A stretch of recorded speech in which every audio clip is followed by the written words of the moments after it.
नमस्ते, मैं शिवा, आप देख रहे हैं टैक्स न्यूज। बड़ी खबर है दोस्तों, बिहार में विधानसभा का चुनाव नवंबर में होने वाला है।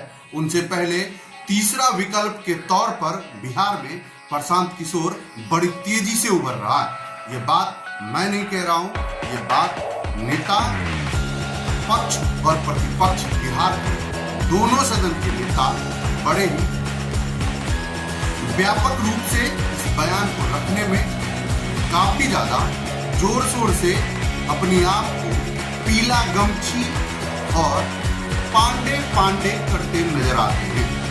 आपको बताते चले, अगर प्रशांत किशोर में उतना दम नहीं है तो फिर ये दोनों पक्ष, चाहे पक्ष हो चाहे विपक्ष हो, क्यों बौखलाए हुए हैं। प्रशांत किशोर जो राजनीतिक, अगर आप राजनीतिक की बात करें तो उन्हें राजनीतिक का बहुत बड़ा राजनीतिककार भी कहा जाता है, क्योंकि वो प्रदेश से लेकर देश तक सरकार बनाने में काफी ज्यादा भूमिका निभा चुके हैं। अभी देश के प्रधानमंत्री मोदी जी को भी पहले बार देश के प्रधानमंत्री बनाने में उनका अहम योगदान था। जो उनकी भाषण की लिखी जाती थी, उनके पीछे का जो सारा एक्टिविटी लिखा जाता था वो प्रशांत किशोर के ही द्वारा लिखा जाता था। कैसे युवाओं को मैनेज करना होता था, ये सारी पटकथा जो होती थी वो प्रशांत किशोर ही लिखते थे। आपको पता होगा, सोशल मीडिया पर या मीडिया इंटरव्यू के दौरान एक वीडियो बड़ी तेजी से वायरल हुआ। जब महाराष्ट्र चुनाव में वहां के अघाड़ी सरकार को चुनाव में जीत दिलाए तो उनके बाद उनसे डिमांड किया गया कि आखिरकार आपका क्या मांग है। तो प्रशांत किशोर जी ने बड़े साफ लफ्जे में कहा था, जो कि आप बिहारियों को बिहारी कहकर यहाँ पर टॉर्चर मत करिएगा, मत मारिएगा, हमारा यही बस मांग है।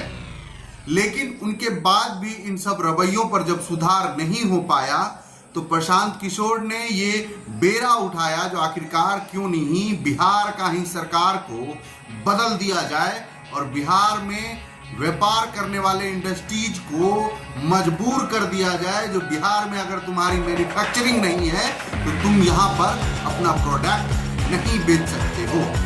चाहे सुई से लेकर गारमेंट इंडस्ट्रीज के बड़े बड़े व्यापारी बिहार में बड़े ही शोरूम खोलकर अपने कारोबार में चार चांद लगा रहे हैं, लेकिन सोचनीय वाली बात है जो एक भी बड़े ब्रांड का अभी तक मैन्युफैक्चरिंग प्लांट पूरे बिहार में कहीं नहीं है।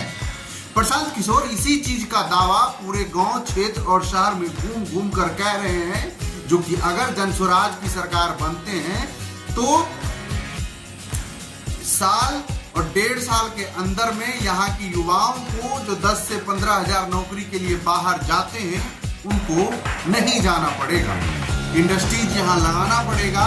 साथ ही साथ जो यहाँ के मूलभूत रोजगार है उनको भी सर्जन किया जाएगा, जैसे कि जूट मिल, पेपर मिल, गन्ना मिल, दूध मिल, इन सारे उद्योगों को फिर से तेजी से बढ़ावा दिया जाएगा ताकि बिहार में बंद हुए गन्ना की खेती को फिर से शुरू किया जाए। आपको बताते चले, जब डालमिया कंपनी पूरे भारत में इंडस्ट्रीज लगाने के लिए आए थे तो वो सबसे पहले बिहार में ही लगाए थे, लेकिन वहाँ की माफियाओं की वधचढ़न और माफियागिरी के कारण पूरा बिहार बर्बाद हो गया।